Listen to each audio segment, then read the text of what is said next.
talking about shows bordering on politics, socio-cultural, economic matters of Nigeria and the globe at large.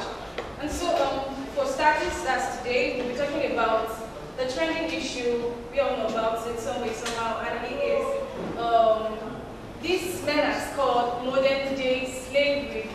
And we'll be dissecting every issue about it on this show. Okay, I'm glad to introduce to you, that is me, your host. To get used to this face, my name is Ifechi there. So this is Let's Talk Sense with Ifechi. So okay, first of all, I'll introduce my panelists to you.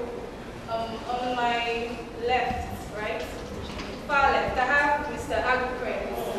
He's the lecturer of social work.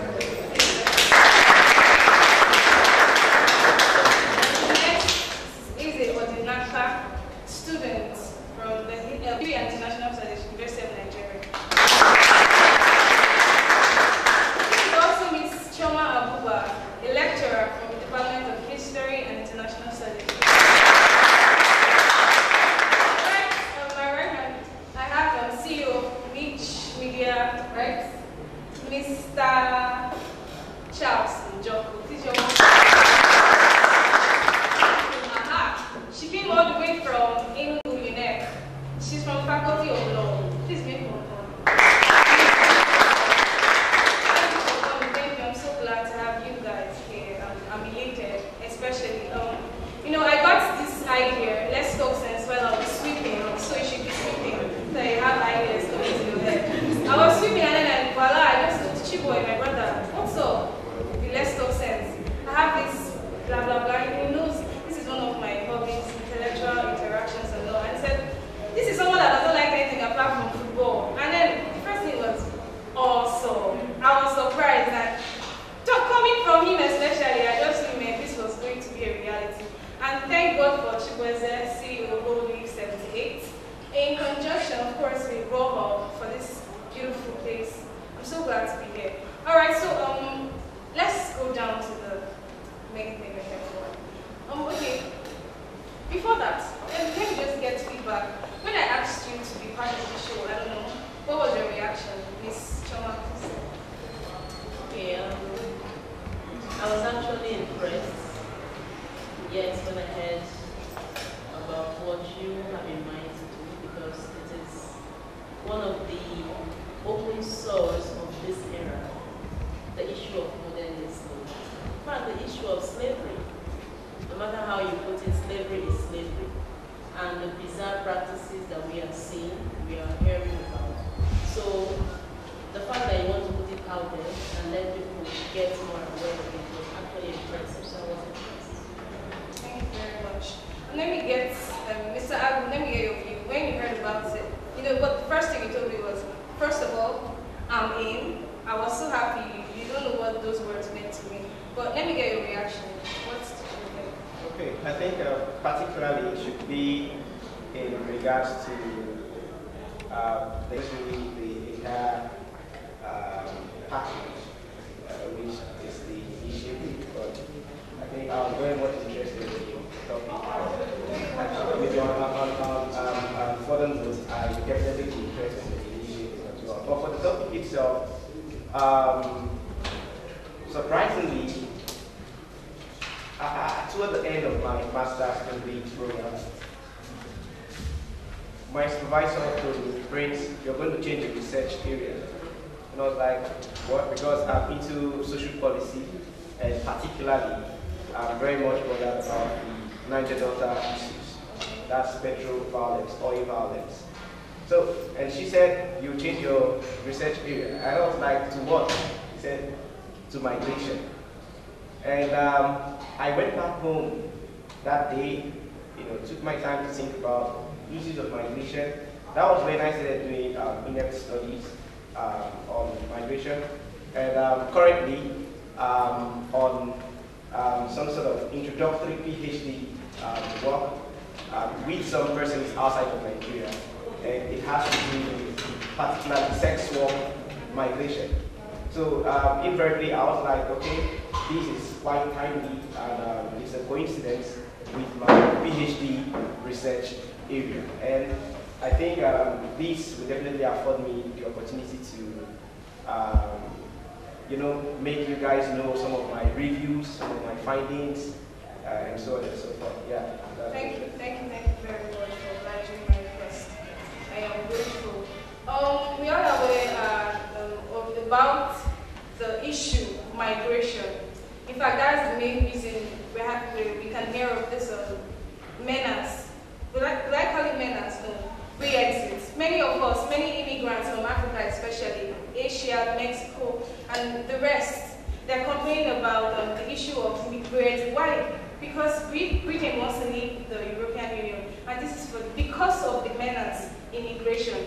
Many of them, okay, they are complaining about the issue of terrorism, the issue of reducing the economy, maybe in a negative way, deficit and all. But now we want to talk about modern day slavery as it pertains to us. That is, in Africa, modern day slavery in Libya, in commemoration of the United Nations World Migrants Day on the 18th of December every year. And so, okay, let's start. What exactly is this modern day slavery? Please, Charles, help us. Thank you for having me. I think when you talk about slavery, most people would like to see it as the inability to be free. And in as much as that is just a sentence, it explains a lot. Slavery sometimes doesn't necessarily mean you are in bondage or you are being tied up somewhere or being used for labor, but most especially the inability for you to exist as a human with your basic civil rights. I tend to see that as slavery. Okay. It's precious. Let me hear of you. What do you think about this modern day slavery? Now, I just feel like modern day slavery is like a repetition of what we used to have before, when people used to carry big ships to Cuba and to Latin America and all of that. So I just think that it's just now a repetition of what used to happen in modern times, only that it's fully modified and many times it's kind of clouded in secrecy to some extent, and if you're not very careful, you may not even know you're about to be maybe enslaved, because they always come under pretext of greener pastures and promises. Okay, thank you. Well, I have a really disturbing question.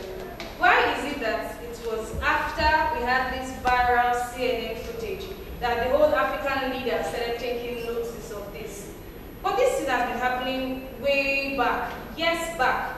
Nigerians especially have been trying to go to Europe through Libya, then Libya to Italy and all. But why is it now? Is it because CNN carried it? I don't know. What is this? Is this some kind of pretense from our federal government? Please help us. No, it's not a kind of pretense, because in physics they say that every cause has an effect, and there is a cause which is ordered to the effect, which we saw lately. Recently, in 2007, the Italian government, because of the issues surrounding migration, paid some Libyan warlords to take good care of their immigration center, especially their borderline between Libya and Italy. And as a result of that, most of these warlords that would usually allow migrants in northern Libya to migrate to Italy started bringing out strict measures towards these African immigrants in Libya.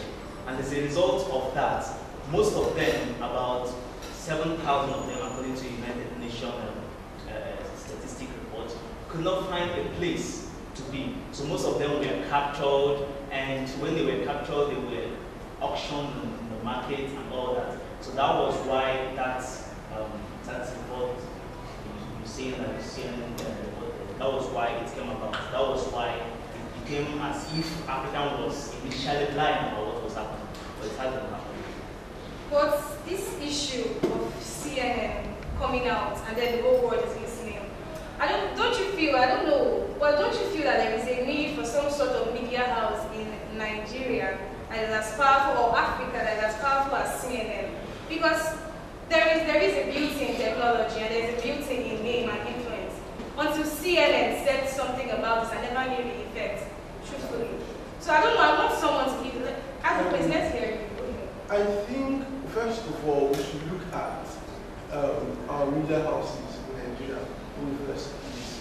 I think growing up, I was a fan of the 9 p.m. news on NT.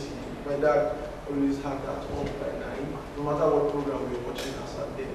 And I learned a lot, a great deal by watching that. But we discovered recently what has flooded our media houses are either propaganda, fraud. We see EFCs to do this, the National Assembly having issues and all of that. We don't, recently, I would not say I've listened to anything informative. But you see, CNN as a media house is being structured in a manner. There is a particular news at a particular time. They have news that comes as flash. They have news that comes, and it's a program that people just sit to wait for it to come up. So when CNN as a global media house presents such a situation, obviously there will be a renowned reaction towards it. If NTA carry this news, I am sorry to say I don't think there will be much of an effect as compared to. So we should look at, first of all, our indigenous media houses do not have that capacity and capability to push the kind of influence this CNN has. That alone is enough reason for you to see CNN bringing such news and it's being carried away around. And secondly, to the part where you said, if it wasn't known, if our leaders didn't know, it's boils down to the fact is they have what is important to them. Yet they have a hierarchy of things they want to tackle. The number one policy for our president of late is on the issue of corruption and all of that. And you see, this has taken our mind away from so many things. The plan to change the country and all of that. But you see, there are basic things happening around us that are not being looked at. And this is part of it. The issue of slavery, the issue of going to Libya just to get to Europe and all of that. These are things that have been happening long before now, but because we have been carried away with so many other issues, these things are being looked into. The only reason Nigerians, South Africans are, what I call it, running heads over heels, running to Europe, can it be only attached to poverty? Is poverty the only cause for this immigration rise? Please, I don't know. Can you clear me on that? Yeah, it's not only poverty. Poverty is a factor, yes. But then I was going to talk more on the issue of entrepreneurship, and then the role of the government and the individual. So you see now that it's not basically poverty that drives people, but our orientation. What scholars of business management would call the long-term or short-term orientation. How elastic are you to the situation around you? How long or how far are you willing to wait for your expected change to come? Some of our youth these days, they want it now or never. It's all right for us to set goals for ourselves. It's all right for us to say, before the end of 2018, I'm going to, marry this wonderful girl in my life.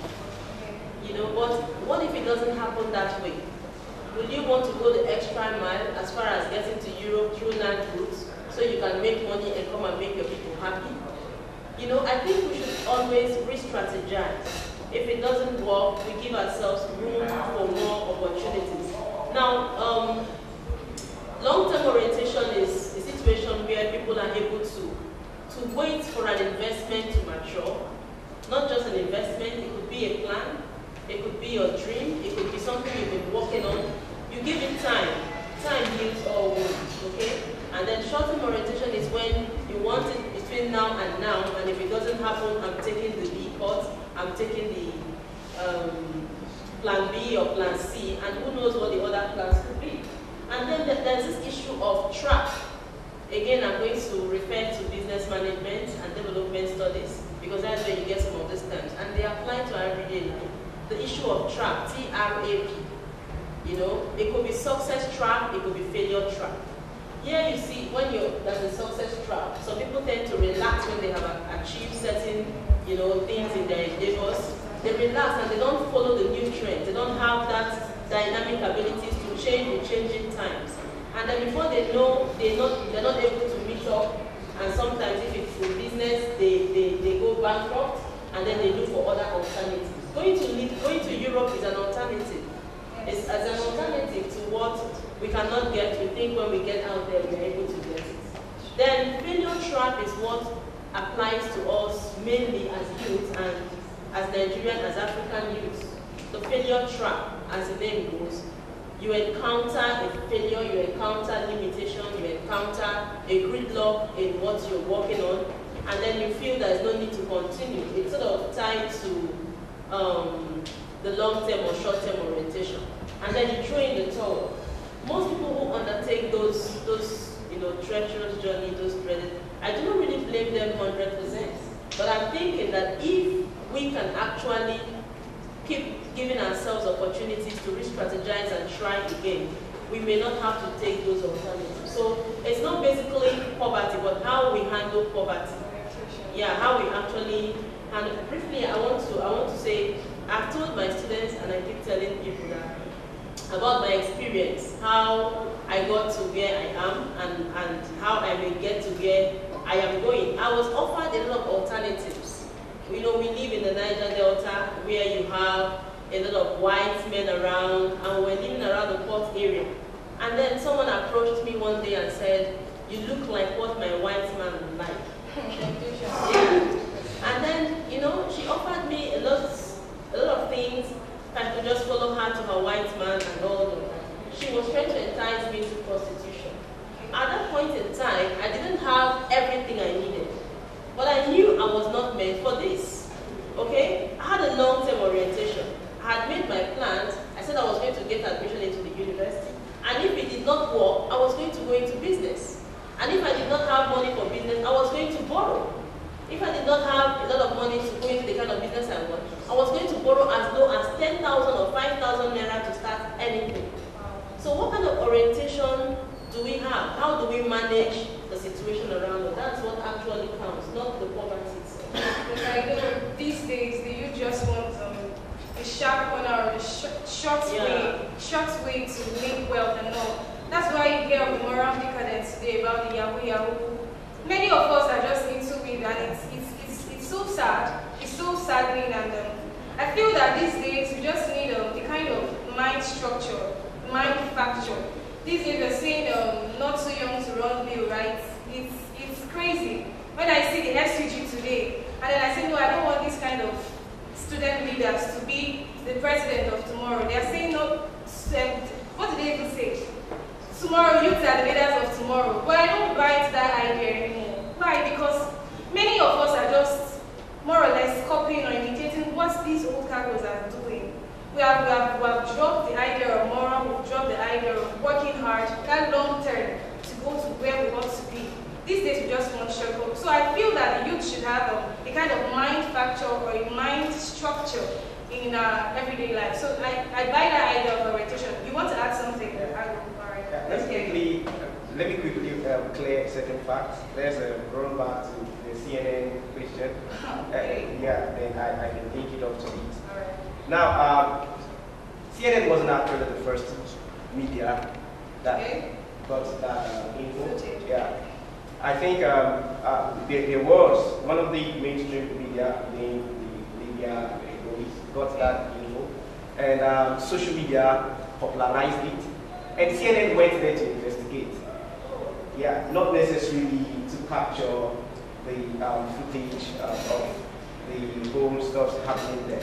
So it was courtesy of CNN's investigation. They had to come back to report the stuff, and people got more aware that these things have actually gotten out of hands.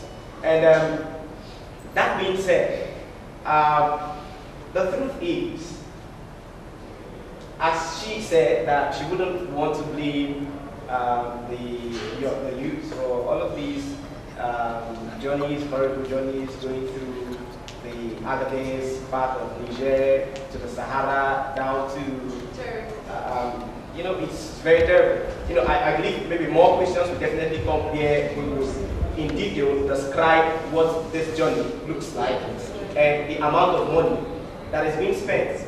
And these guys spend this money in dollars. Okay? So we will describe how this thing, you know, questions will definitely come up in that regard. But let me put it this way. The truth is, the Libyan currency to the Nigerian naira is about 270 naira. Yeah. So 1 dinar is 270 naira in Nigeria. 100 naira is equivalent to about one dia in Morocco and Tunisia, because they usually go through the Maghreb countries. Now, let's clearly state it here that Europe is really not the destination of these migrants. For a whole lot of them, it was just until recently, we will definitely discuss some of these things, it was just until recently that is started going to Europe. A good number of them, their destination has always been Libya. Libya, Tunisia, Morocco. Because of, one, at some point, I wouldn't want to really go into history because it's going to really take a whole lot of time. But however, sometime in 1988, let's put certain facts straight. In 1988, 2 Libyan fellows were involved in the long big bombings that involved an American airline. Okay, and over 300 lives were lost courtesy of that very bombing. Investigations started going on. As of 1991, it was discovered that these 2 Libyans are involved in that bombing. Okay? Muammar Gaddafi, who was the then president, refused releasing these 2 fellows for some sort of trial and so on and so forth. What happened? In 1992, there was an embargo placed on Libya as regards arms, ammunition, even air. You know, you don't fly through Libya. Embassy in most of these countries were clamped down. Nothing was working. When people talk about Gaddafi as an epitome of Pan-Africanism, I laugh. Because this was one prior to that time, he was more Arab than African. All of his policies were tended toward the Mediterranean nations. You know, somewhat trying to see how he can get some sort of hegemony around the Mediterranean nations. It was immediately after that embargo, Muammar Gaddafi started thinking inward. You know, trying to see how he could carry Africa. Then Libya started suffering from that 1992 up until 1998. They needed cheap labor. What did they do? They opened up their borders. No visa to the Chadians and the Nigerians. These are the persons who were going in. Now, when they go into Libya, they are being used for some constructions, agriculture, and so on and so forth. Okay? And because of the fact that Libya had a stronger currency as a then, in essence, if you work there, there's a possibility of you sending good remittance back home. Nigerians joined in the trend. Nigerians will definitely not carry last. They had to join in the trend. The destination as a then was Libya. Morocco and Tunisia, they were not even in the equation as of then. Now, what brought about people moving over to Morocco and Tunisia? Remember, these guys are going to Libya not because of anything, but because of what? Survival. And because of the fact that as of then, relatively, it wasn't as high as 270, now maybe possibly within 50, 60 bucks and so on and so forth. Then, within the early millennia, there was sort of, what do they call it, xenophobic attacks into the picture. This history is long. And blacks were being killed. Okay? Now let me summarize.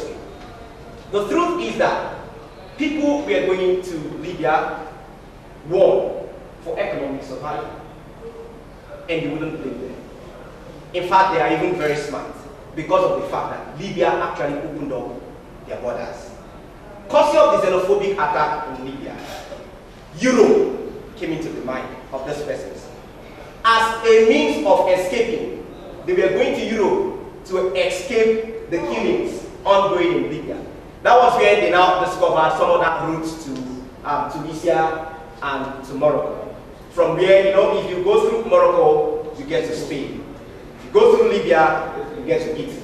Okay, so that's the situation. Now, the whole long shot of everything is that while our current is, hitting the rock every now and then, expect people to move to countries that have stronger currencies. Because if they go to those countries, they become what? Richer. In essence, they should be healed. However, I'm not trying to say that we should support irregular migration. We'll definitely come to that where we will talk about how to curb this irregular migration. And I think I will try as much as I can to release some facts that will make you to understand that there are certain weaknesses we have within that have been promoting this. And most importantly, it will be shocking to know that the European nations, the Americans, and a good number of these imperialists are very much in support of blacks like us moving to those countries and being used as slaves. Yes, I read that. I read that. Yes, it was very educative and piece you gave us. But I just want to add to what you said, or tap on what you said about Muammar Gaddafi. Yes, that if you do not believe he represented the Pan-African spirit, it may be your opinion. Okay? Yes, it may be your own opinion because we leave room for other people to decide what they think is a social problem, who defines a social problem, who concludes it. So if you have your opinion about Muammar Gaddafi with your evidence, we may have contrary opinions. So it's not the final, for me, I don't know for the audience, yes, because it's quite a delicate issue for us to generalize and put a nail on it. Logic would always compete. Yes. So it's your logic opinion. would always I may compete. not So accept. superior logic would definitely give. Inferior logic will give way for superior logic. Okay, please let's have you. I know I said we have an active audience, so please let's have you. My name is Sofia Paul. Yes. I'm a student of the Department of Master. I want to first of all disagree with what Mr. Charles said, that the media is no longer informative. It's been a long time we have seen anything informative from the media. And I'm telling you that even as we are right here, Lion FM is out there giving informative, they are giving information out. So what my own take is that in Nigeria, especially in Nigeria, there's a depth of scarcity of investigative Exactly. in Nigeria. I will accept that fact, but to say that there's Give it to Premium Times. yeah, Premium Times and Sahara Reporters. So those Sahara reporters, they are based in New York, but Premium Times and even to an extent the cable. Yesterday I was on one of these, one of the more popular online forum in Nigeria. I don't want to call the name. And I saw this headline about something, the richest civil servant in Nigeria, richer than 4 governors. It was a particular website, I've forgotten the name of the website. It was a particular news medium that uncovered the civil servant. It was the director of finance in one of these agencies, and he squandered a whole lot of money that it took the media to be able to uncover that.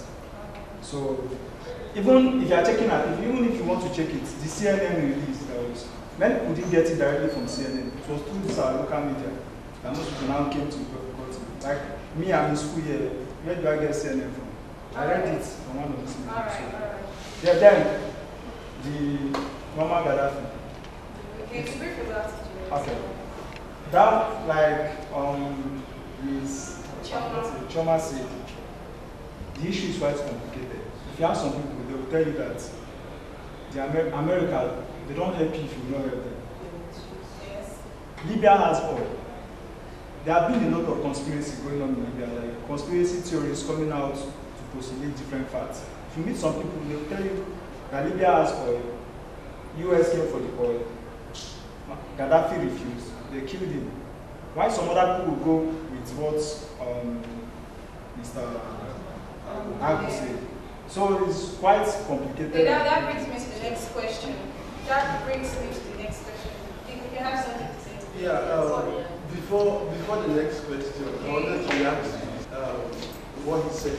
Actually, pardon me if my statement was taken literally, but I was trying to say that we do not have the structure. I am not saying there are very important rules I've just picked from just looking at Instagram from somebody. Now, I can't generalize it as being the major news source. And by the way, there's this confidence, there's this trust, and there's this popularity that comes with CNN. Everything that comes from there looks perfect, it looks real, it looks okay. We don't have that here. We don't have that here in Nigeria. Mr. Charles, We don't have it yet. I would like to know that CNN is American backed, so there is every possibility of, you understand, there's every possibility of manipulation from the American people. Nobody's saying that now. Yes, he's actually saying, he's talking about the quality of our programs, the focus of the programs that they share, the kind of programs that occupy the media at particular. At a point, I was scared to watch the TV or even buy newspapers. Because the thing you see is how many people were butchered, the herdsmen attacks, and all that. Actually, yes, there are very important issues that are they are not really, exactly. Our media, one more thing, our media house is not sensitive. Yes. If you ask me. No, but that's a good statement.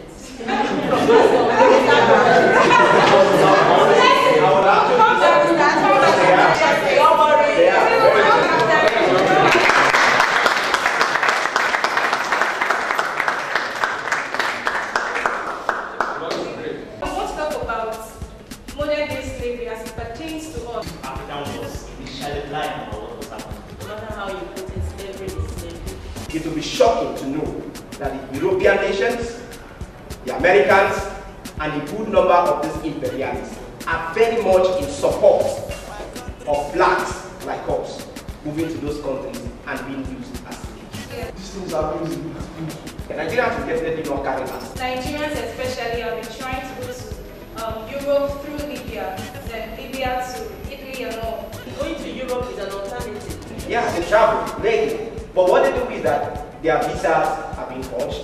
So what kind of orientation do we have? How do we manage the situation around? The essence of this program is maybe to promote the value in information technology. Behind me I have the Thrills app.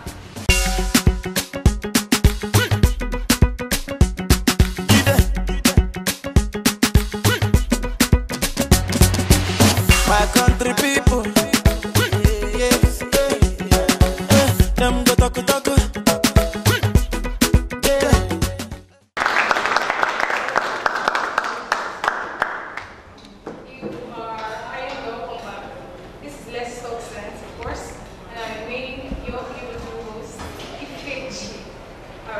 Back to what we were talking about, it seems that we've exhausted the causes of this modern day slavery. Let's just dissect it and we know we are done with it. But let's talk then.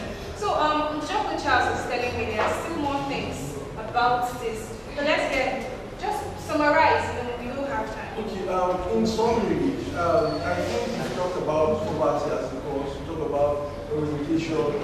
I think most importantly, we have this attitude of a stereotypic mindset. Now, the fact these people are trying to get greener pastures out there do not make them less of a human or less of the kinds of people we are. Now, what am I trying to say? I as a person, I don't know for that, I don't blame them entirely. I will take the blame off their own. Because if our government, if people we entrust our resources to provide these basic amenities for us are actually doing their job, I wouldn't have a reason. In fact, you don't need an orientation to tell me not to go to Europe. Yes. So I think the bulk of the problem boils down on our leadership, boils down on our leaders in particular. And also then you look at we are just talking about the Libyan government. Now, Mohammed Gaddafi, I think the concept, I think that I like to see him as a concept rather than a person. Why? Because there are so many things surrounding Gaddafi. Same thing applies to most African leaders who ended up badly. For example, Mugabe of Zimbabwe.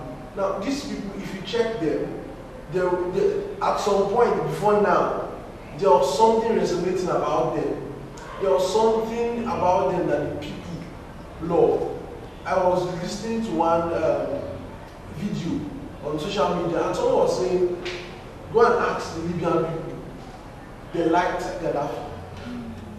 You get? It wasn't a thing of whether they hated him, but rather there were other complicated issues surrounding the whole event. So now you see, the problem comes from the fact that we have imperialists who have motives of having these things happen, and we now have our own government to blame. So you can describe now, you're taking it entirely off, not entirely, you're taking it off poverty and other orientation forces. So you get the imperialists and the government of this service. Well, sorry, if you ask me, I would blame them for travel because number one, you've been hearing about deaths and you know the dangers involved, and yet you set out to go such a dangerous exactly, because it's really you have been, I don't know, you've been, it's like once bitten, twice shy. You've experienced something or someone else has experienced it, and then you still want to go there. And then if you ask me, I don't even see any greener pastures in where they travel to. Almost all the grounds have been broken abroad, but here in Nigeria and African countries, there are lots of unexplored grounds. And it all depends on the mindset. If you have set yourself to succeed in Nigeria, you are going to succeed. I don't know even why they're traveling abroad. There are lots of opportunities here in Nigeria. Because when your country, when the state you are in, the state doesn't give you the opportunity, you have to look for an alternative for it. The same thing happened in Europe. Let me take you back. The same thing happened in Europe. When European countries like Italy were involved, they had to migrate to present-day America. So migration has been explored, and you can't disclaim that people have migrated over the century. And the same thing is happening in Africa now. So in as much as we blame, don't blame the people or we try to blame the government, the truth is that both has a part to play in this end of there are opportunities, but it depends on where you find them, whether you search. You don't have to in your house. Before you go, let me introduce him. I think I forgot to do that. This is Macha Precious, is an activist. Let's hear him. Well, I think we seem to be passing on a very particular issue, and that is the fact that there's some business to what is happening or what has been going on. All right. I was reading an interesting piece by Mr. Juvenile, who happens to be, he has been on the scene for quite some time, but then in recent times, it's more or less like resurfacing. And he was, with facts, he was trying to say that the whole migrations you see don't just happen because this will pick up one day and they go. Something is marketed to them. They are told that out there you find this and that. There's a syndicate actually working these things out, and then they are taking. Some of them end up being sold off. Just this morning I was watching something. I can't quite remember, but the DG of that was supposed to be on that particular show. And then one of the interesting topics among so many was the fact that households get to save a certain amount of money when pulled together, I think in the billions of dollars, by using forced labor, as the normal housing will have. So people know the person was sold to me as a slave, not of the person's own volition, but then I'm going to save money by using this person instead of paying through the normal way. So that business element, it's people here, blacks like me and you, who are also doing this. And I'm not going to remove it from the fact that some people might also have been adopted and put on that route. Okay, maybe a small percentage, maybe. But then, yeah, it's not really a small percentage. So, I'm very happy at what he just said. The issue of deception comes into the picture. Now, if you go to Edo State, there are plazas, where when you go, there are offices in those plazas, dealing on humans and so on. All you just need to do is go there. You want to go to Europe. Sometimes we even think about, it's not just all about the Sahara or the Mediterranean. Some persons go by the conventional plane. Yeah, they travel legally. But what they do is that their visas are being forged. And sometimes maybe they might seek tourist visa, and when they go there, from tourist visa, they overstay the visa and they become illegal in that context. Now that being said, let me quickly talk about a very important cause, causative factor as regards this issue we're talking about. It would shock you to know that the United Nations at some point went into conflict with the European Union. Why? The European Union came together and said that they want to secure their borders. And in a bid to secure their borders, they will be giving some huge amount of money to countries like Libya and Niger. And this money, like I think Libya at some point received about 10 million pounds, courtesy of these.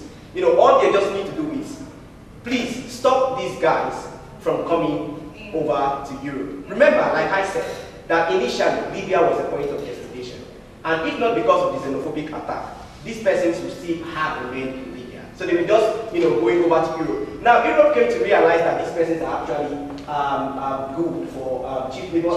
Precious rightly pointed out. They use them, households use them and so on. But they've gotten enough and they don't want more to start coming in. Now, that was the reason why they had to dole out some huge amount of money to countries like Libya and Niger. Now, the United Nations won the European Union. These people you are actually giving this money, they don't have the required training as regards humanitarian interaction. Therefore, they would definitely abuse the money you're giving to them. Now, the second part of it is that the European Union brought out what they call readmission agreement.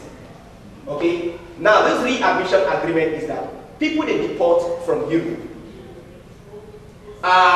instead of maybe possibly, let's say Nigerians are in Europe and they want to deport them, instead of deporting them to Nigeria directly, they deport them to Libya.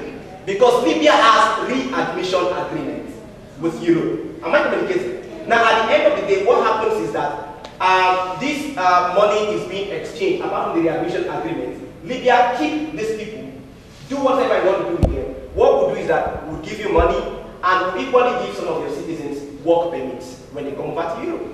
So it's now a business venture, as Precious rightly pointed out. So people are making good money out of this, sponsored by the European Union. Yeah. Where money is involved. Yeah, You want to say that over 150 billion naira is what is made yearly from this trade, according to research. And I think that figure is $150 billion is what is made from this business. Yet, and you can imagine such an enticing business. Wow. And a lot of people are very interested in the business. And I must say that even if some of us here offer an opportunity, don't be surprised, because we are set to go. Because they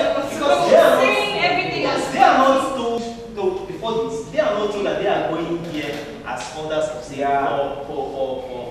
to use for in household job or post level. They are told that if you get there, maybe your brother, I will give you a job, I will do this and do that. They'll forge this visa.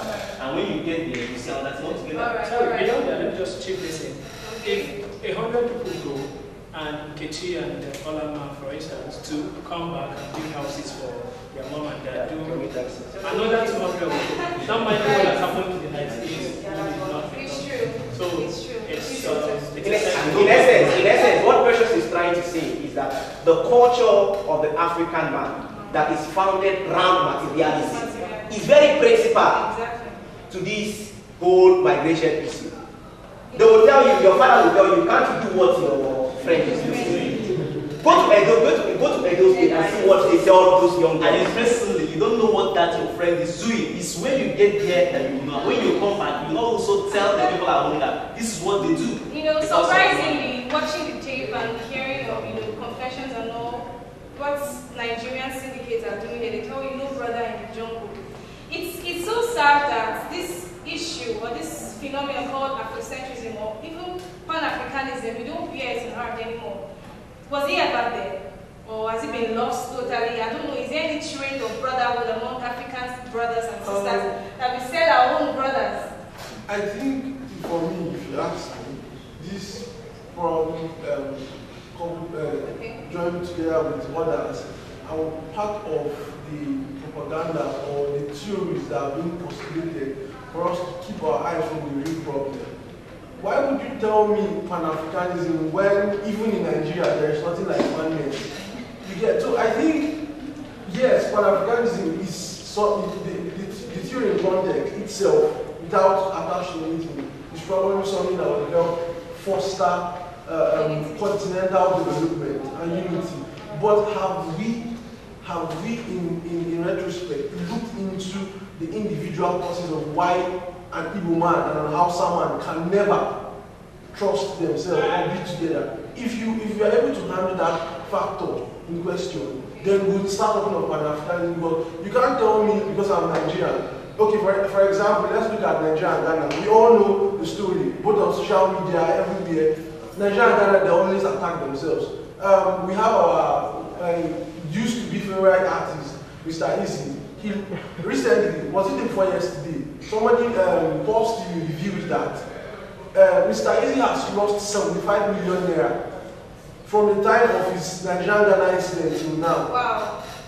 If you imagine what these things can do, then Pan-Africanism should come to. Alright, which brings us to the point that we should, I feel this platform should not just be us dissecting political issues, but let us learn. Let us de-emphasize the notion of materialism. We don't have to struggle to get money to the extent of denying our brothers, denying our sisters, or inflicting pain on them. Let's de-emphasize the love for money and promote, okay, the essence of having or loving or having that love for our brothers. Notwithstanding, we are not from the same culture or we are not from the same ethnic group and all. Okay, so everything that has a beginning has an end, right?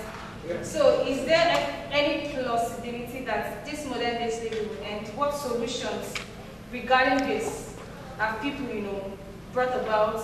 There's an icing on the cake as regards to less success with Ifechi.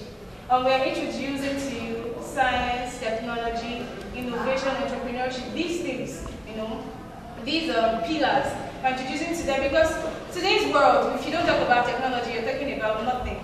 So we're trying to incorporate the essentials of science and technology, innovation and entrepreneurship towards the solution of any given matter. Trust me, you can include technology in any social matter. You can include science in any religious matter. So let's just talk about, especially science, technology. How can they affect, how can they curb this menace, modern day slavery? Please, let's hear you.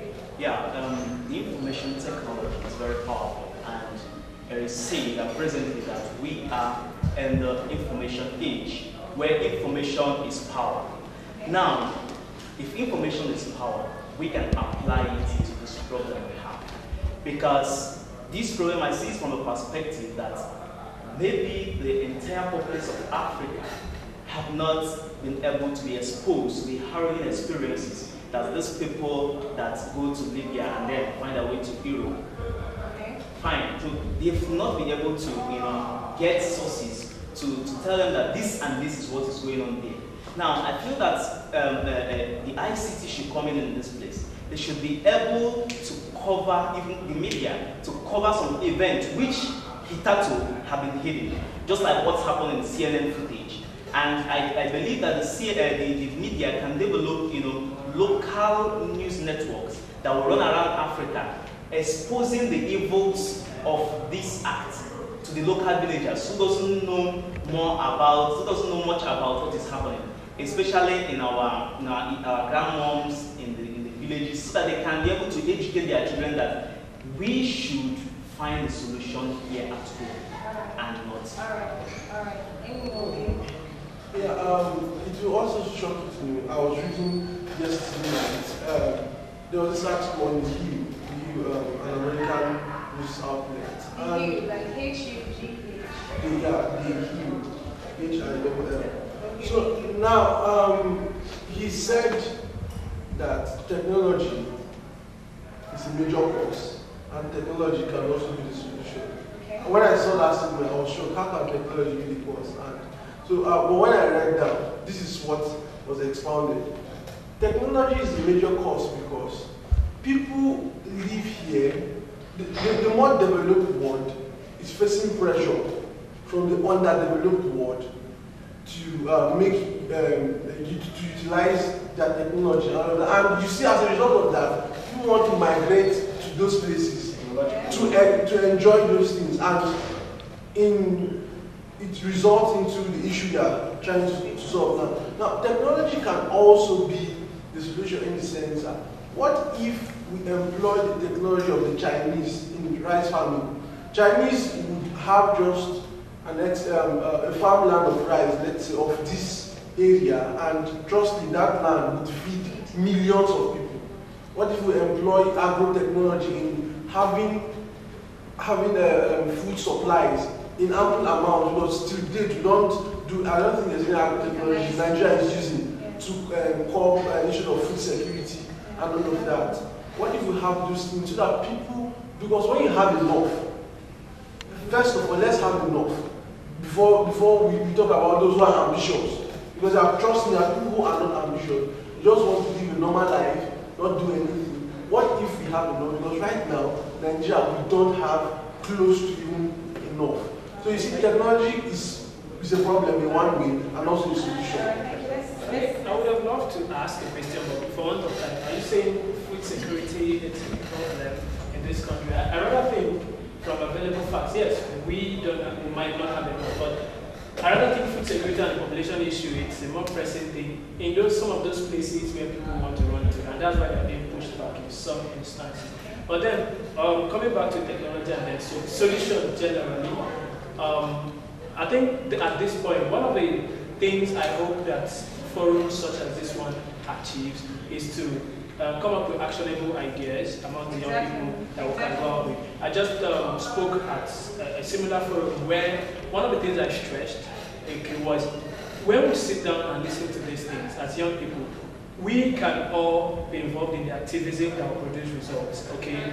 I was introduced as an activist. It's no big thing. It's just you think this thing should be this way, or people should know more about this, and you're doing something about it. That's the way I see it. So, using ICT, I can see a proud computer scientist in our audience, and using ICT or technology generally, leveraging on technology to bring about social change is something that is very easy. It's close towards these things. You might not be an app developer or a tech expert. You can make use of what is already available. Okay, first of all, understand what technology is about, how to get the right information, and find a way of giving the simplest of ideas, find a way to pass it to those who might not ordinarily be able to assess those things. For instance, this show is supposed to go on YouTube. You can be part of those who make sure it goes around. That is your, and from there, by the time you get involved at that level, I'm not assuming that we are not already involved at even higher levels. You find out more ideas will strike you on how to do this. So, talking about talking about solutions generally, I think if we should seek knowledge first of all. There are many issues which I know we can't get to the roots in just this edition, like Pan-Africanism and what it's really and neo-imperialism. I think I want to task us with getting to understand these things. One person you talk to and make the person really understand how we can bring change in this area can reverberate and cause plenty of changes. Thank you. Thank you, Like I said earlier, the issue was whether there are opportunities in Nigeria or not, and I still say that there are lots of unexplored opportunities, and that it all depends on people being able to create them. So maybe if technology can come in and maybe make these opportunities that I've said, maybe now known, or maybe to reach out to this person, because many of these persons, when I was reaching up some of their profiles, these persons that have been repatriated, graduates from universities and polytechnics, persons who had decent jobs in the country. So maybe they were not able to look in, but maybe apps or something that will maybe help people build up maybe ideas that can now help them to become useful and help them earn livings, decent livings in Nigeria instead of going to do some kind of menial jobs abroad. Okay, I think I intentionally had to do this for everybody to speak because now let me sum everything you've said. Okay. Recently, I wrote a paper on this, and I think it was presented at Germany by my professor. And I pictured out myself and herself as well. We pictured out 5 important areas. EECTS. Now the first one is education. Yes. Now, regarding education, let me ask you this question. I was taught transportation in primary school, but nobody ever told me that a time would come when you would have to go to an embassy to be interviewed to get a visa. I got to know that, much later. People don't know about the legal ways of leaving the country, and that's the reason why they are easily prone, okay, to deceits and deception and scams and so on, because they don't know. So you don't blame them in that regard. So even the university graduate isn't aware of the actual ways to follow through in leaving the country legally. Now, on the other side of it, I said ECTS. The other E is economic restructuring, ensuring that this whole political restructuring, these are things that would, in one way or the other, affect our economy. When federating units are viable, competition definitely leads to healthy development. You can go back to the age between 1957 and 1960 and see what Nigeria's economy was like. Okay. Now the second C, the C there stands for cultural. These guys who go out there, they come back. You're doing or traditional or whatsoever festival you're doing, and you'll be hailing them. They do Malaysia, Austin worldwide. I don't know if you understand. Now, by virtue this whole psychic thing goes into the ideas of younger persons, and they want to be addressed as a do worldwide, a do Malaysia. You don't even know if he actually went to Malaysia. Maybe possibly he went to Libya and he came back and said, I went to Malaysia. Because Malaysia people now have the concept that there are no illegal ways of just, it's not pictured in this whole slavery, trans-Sahara or irregular migration picture, it's not pictured in there. So they come back and they bear that name, Malaysia, and you hear them as we do Malaysia. Now, the thing there has to do with, there are so many things regarding the whole culture thing. If you go to Edo State, the lifestyles of these people in the Niger Deltas, the way they appreciate alcohol, the ogogoro, which is about 35% ethanol. You don't expect people who love these things to be moral. That's the reason why, so somehow the culture encourages being prone to this whole issue of irregular migration and stuff. And the T there has to do with technology. Now, we are bothered about people leaving our country. We should equally be concerned about people who migrate into our country illegally. Nigerian Immigration Service, they keep lamenting about these surveillance systems. There's an ICT structure that helps to monitor the border. If you go to these places between Morocco and Spain, that's Ceuta. Is it Milela? I can't really remember the name. They have to build a fence, and there are surveillance systems there. So even they even have helicopters who patrol through countries like Mauritius, Senegal, Cape Verde. These are countries where people migrate through now. Yes, they go because they discovered how horrible the journey is from the Sahara to the Mediterranean. They now take through sea routes from Senegal, Cape Verde, Mauritius, and so on and so forth. So once we can have technological systems in place to address these things, then we'll have these things, in the past. And the other thing about technology has to do with data. Okay, if you go, I appreciate Ghana for one thing. Ghana is highly digitalized than Nigeria. As you're buying a SIM card, for every SIM you buy, it's being registered, such that anywhere you are, you know where you are. Ask these G or Yahoo guys who go out there. They don't find it very easy in Ghana. That's the reason why they end up moving over to Benin. Okay, because Ghana has a very strong ICT base. And lastly, social protection. That's where social workers come into the picture. Okay, if you have, I was looking at the shelters we have, because when these people are repatriated back, deported to Nigeria, they usually take them, this National Emergency Management Agency handles them briefly, after which they are being sent to shelters. Okay, now at these shelters, they have limited bed spaces there, and they have limited psychologists and social workers who are working in these agencies. Because they are the people that will have to take these guys through traumatic counseling and all series of psychotherapies, okay? And bed spaces there are limited. Build more shelters, employ more social workers, employ more psychologists, encourage people from the social sciences to venture into this area and see how this whole thing would be in the past. And before I start, there's something very important that I would want us to really consider, and that has to do with, Precious has said it, the role myself and yourself will play in this picture. Let's try as much as we can to popularize the antidotes through the social media. I'm happy that social work bill is currently at the desk of the president. Once the presidency signs it, social work becomes I don't believe in the so-called professional stuff, but once the presidency signs it, they would now introduce social work into the so-called professional disciplines. No discipline, every discipline is professional. You know, we see images and we hear stories about the horrible experiences these Nigerians and these Africans, you know, pass through in Libya especially. And so they've started repatriating them. And then we see ladies, girls being raped there. I even hear stories of men sedated, or even humans, men and women alike, sedated, and their organs being sold in the market. I hear that the kidney is sold at 26 million naira. I don't know how true that is.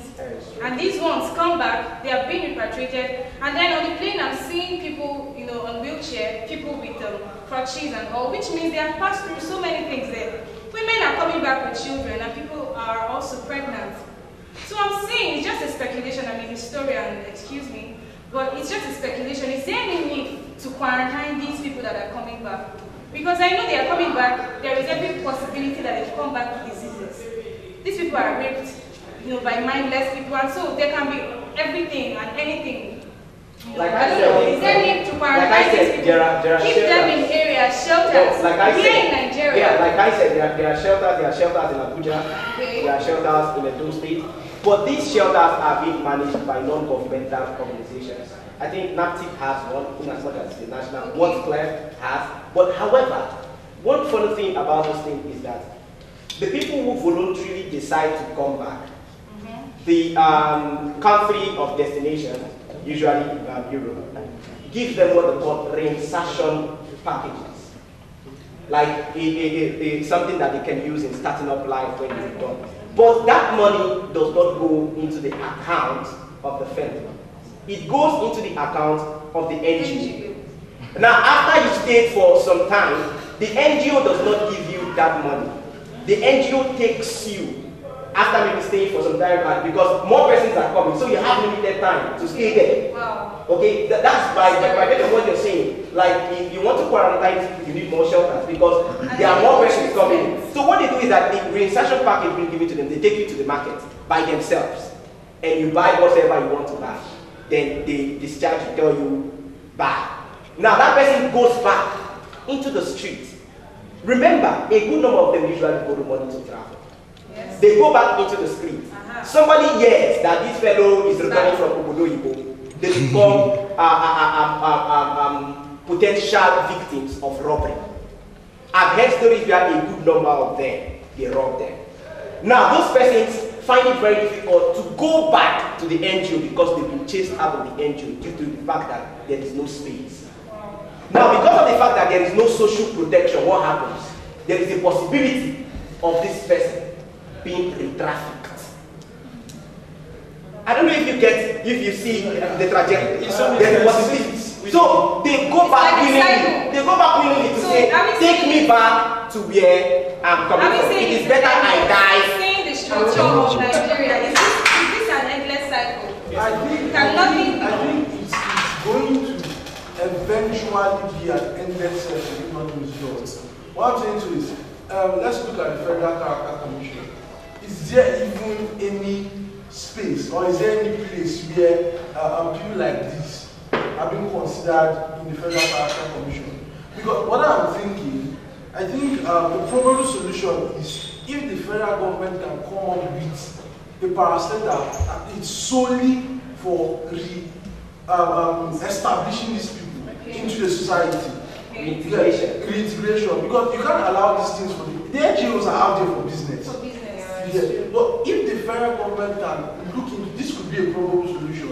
If you have a federal parastatal that is being geared at integrating these people, you would have we call them businesses or call them jobs that will give these people to earn a living and start a life. These are the kind of things churches should be using tithes to be. The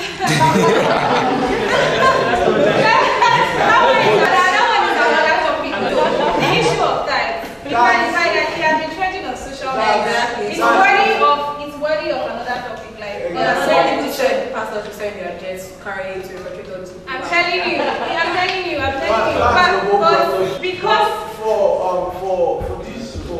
what we're talking about, like he said, we should, in as much as we try to talk about these things, I believe talking about these things is a way of finding solutions to them.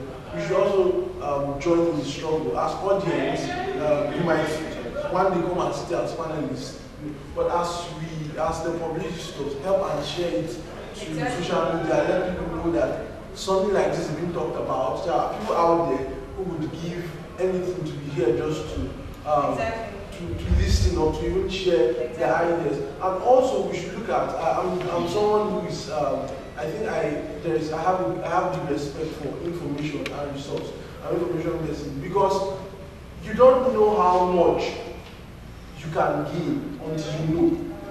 For example, let me use myself as an example. I am in Nigeria here, but currently I'm a data analyst for one of the US most successful crowdfunding companies. What these people do is crowdfunding. They raise millions of dollars for projects to get funded and all of that. But it will surprise you to know that I am on a payroll of over $160 a week. Now, if I am able to tell you that there is every possibility of you to sit here in Nigeria and also work and make that money, and the next person knows that, and the next person knows that, you find that we would end up having people who don't necessarily have to think about today. I'm not sure I'm thinking about going to the US yet, because almost anything in the US I can just sit on my computer and get. So information is one thing. Being resourceful is one thing. Any reaction from the audience? Thank you very much. Let's have it, please. Just briefly. Because the issue of quarantining them, if they come back, most of these people are emotionally living. We should keep them separate from others. They don't feel a sense of belonging. They feel emotionally down. At the expense of your health. No, it's not in the expense of your health. When you try to absorb them into the community, into the society, that's when you have to check their medical status, everything. They feel a sense of belonging. They feel like they are welcome back, and they can actually start life fresh.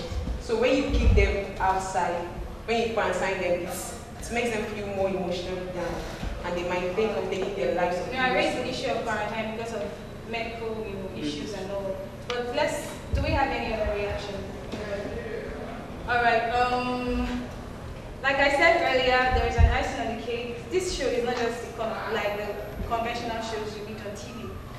We are trying to promote science and technology, innovation and entrepreneurship, especially coming from the younglings. Okay, so behind me I have the Thrills app.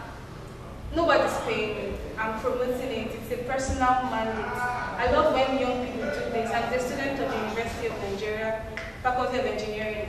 His name is Zeako Kosisachiko.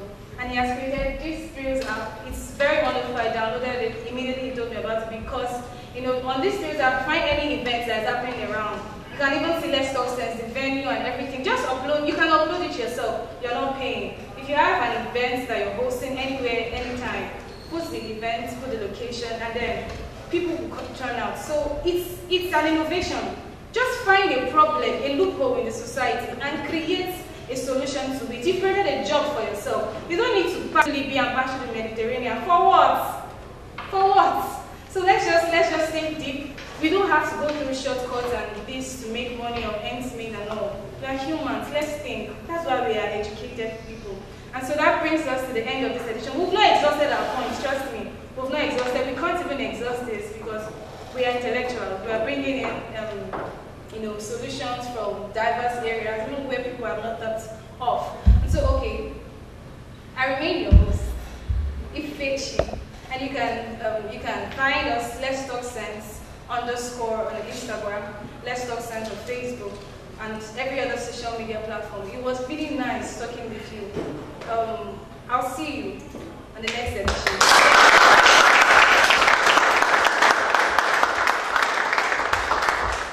This is Sandra Ifechidere, and I am the founder of Let's Talk Sense. Let's Talk Sense is an intellectual interactive session to hold monthly. That's the plan, actually. So the thing is basically about Let's Talk Sense is we're talking about a group of panelists and an active audience. We're talking about issues bordering on politics, socio-economic and cultural matters of Nigeria and the globe. Let me paint this picture. Let's just say, for instance, we are in school. Nigeria, in terms of technology, we're in kindergarten. White countries in Europe and North America are maybe in the university. But we have to fill up that gap. If we want to take that peak, if we want to reach that level or that epoch of development in Africa, in Nigeria, it would grow from here. It is not just the online platform. I hope that it will serve as a content on the TV, radio, anything. You can buzz me if you want me to talk about things. I don't just host programs. I'm a historian, so throw me any question. I would dissect, analyze, talk about anything, groundbreaking things involved in such given situation. I hope to have sponsors. I hope to have partnerships, make partnerships, especially with TV stations, with every other people concerned about youth and groundbreaking efforts to bring Nigeria to that platform where it ought to be. Fela Durote, one of my mentors, he single-handedly wrote something to me. He wrote, "Hi Chidere, thank you for taking up the future." I mean, when I saw that paper, when I saw that message, I was elated, I was inspired, I was motivated. Just those words. How many words? But there was something added to my soul. So I want to add more to people so that they can increase. They can increase in their mind, in their intellect, in everything. When we increase, when our consciousness is raised, when our minds are raised, it adds to the beauty of the environment. All thanks to Okeke Chibueze, he inspired me greater. In fact, it facilitated logistics and all, and I'm so grateful to Eze Odinaka, also my classmates, Jude. They inspired me a whole lot. They reminded me of necessity to promote Let's Talk Sense.